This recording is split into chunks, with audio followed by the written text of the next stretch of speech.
किसी को दोष देता है, समाज को, समय को, रिश्तों को, भाग्य को, यहां तक कि ईश्वर को भी। लेकिन वह एक बात भूल जाता है कि जीवन में कुछ भी अचानक नहीं होता। जो आज तुम्हारे सामने खड़ा है वह कल बोए गए बीज का फल है। और यह बात सुनने में कठोर लग सकती है, पर यही करुणा की शुरुआत है। क्योंकि जब तुम समझ लेते हो कि तुम्हारे जीवन की जिम्मेदारी तुम्हारी है, तभी तुम मुक्त होने की दिशा में पहला कदम रखते हो। कर्म किसी को माफ नहीं करता। इस वाक्य को लोग डर की तरह लेते हैं, लेकिन डर की जरूरत ही क्या है? आग जलाती है, इसमें कोई क्रूरता नहीं। जहर मारता है, इसमें कोई बदले की भावना नहीं। उसी तरह कर्म दंड नहीं देता, कर्म सिखाता है। समस्या यह नहीं कि कर्म कठोर है, समस्या यह है कि मनुष्य सोया हुआ है। वह वही करता चला जाता है जो उसे आसान लगता है, और जब परिणाम आता है तो वह चौंक जाता है। तुम्हारा हर विचार एक बीज है, तुमने ध्यान नहीं दिया, लेकिन हर भावना ने तुम्हारे भीतर कुछ रचा है। हर ईर्ष्या, हर क्रोध, हर छल, उन्होंने तुम्हारी चेतना पर निशान छोड़ा है। और फिर तुम कहते हो मैं तो अच्छा इंसान हूं। अच्छा या बुरा कोई लेबल नहीं है। जीवन गणित जानता है, नैतिकता नहीं। तुमने क्या बोया वही उगेगा। इसमें कोई पक्षपात नहीं, कोई माफी नहीं, कोई छूट नहीं। मनुष्य चाहता है कि उसके लिए नियम बदल दिए जाएं।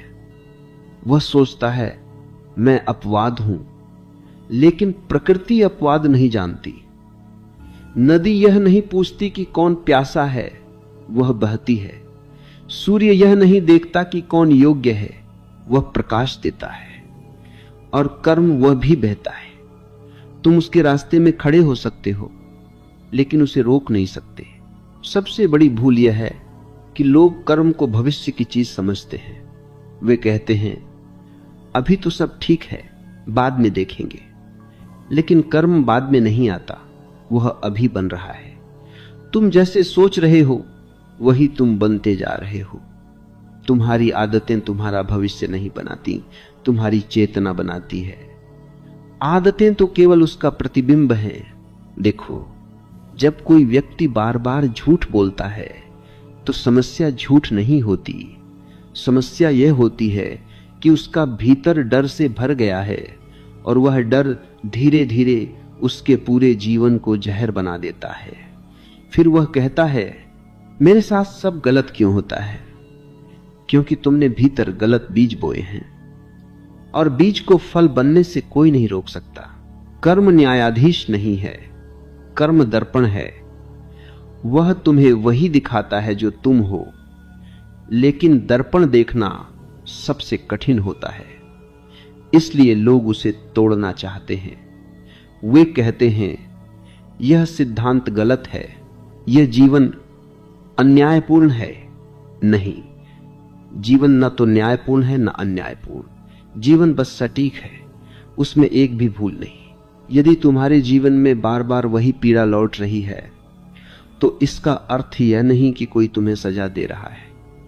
इसका अर्थ यह है कि तुम सीख नहीं रहे। जीवन तब तक दोहराता है जब तक तुम समझ नहीं जाते। शिक्षक तब तक वही सवाल पूछता है जब तक छात्र उत्तर नहीं सीख लेता। इसमें कोई क्रोध नहीं, केवल प्रतीक्षा है। और यहां एक बात बहुत ध्यान से समझ लो, कर्म का अर्थ यह नहीं कि तुम अतीत में फंसे रहो। कर्म का अर्थ यह है कि इस क्षण तुम पूरी तरह जागृत हो जाओ, क्योंकि जो जाग गया उसके लिए कर्म की जंजीरें ढीली पड़ने लगती हैं। जागरूकता ही एकमात्र क्रांति है, बिना जागे कोई मुक्ति नहीं। आज अगर तुम्हारे भीतर थोड़ा भी असहजता उठ रही है तो भागो मत, उसे महसूस करो। वही असहजता तुम्हारी पहली दोस्त है। वही तुम्हें बताएगी कि अब तक तुम कैसे जीते रहे हो। और जब कोई देख लेता है तब परिवर्तन शुरू होता है। बहस नहीं, सहमति नहीं, असहमति भी नहीं, बस ईमानदारी। अपने भीतर देखो और लिखो कि आज जो सुना उसने तुम्हारे भीतर क्या हिलाया। कोई सुंदर शब्द नहीं, कोई ज्ञान नहीं, बस सच।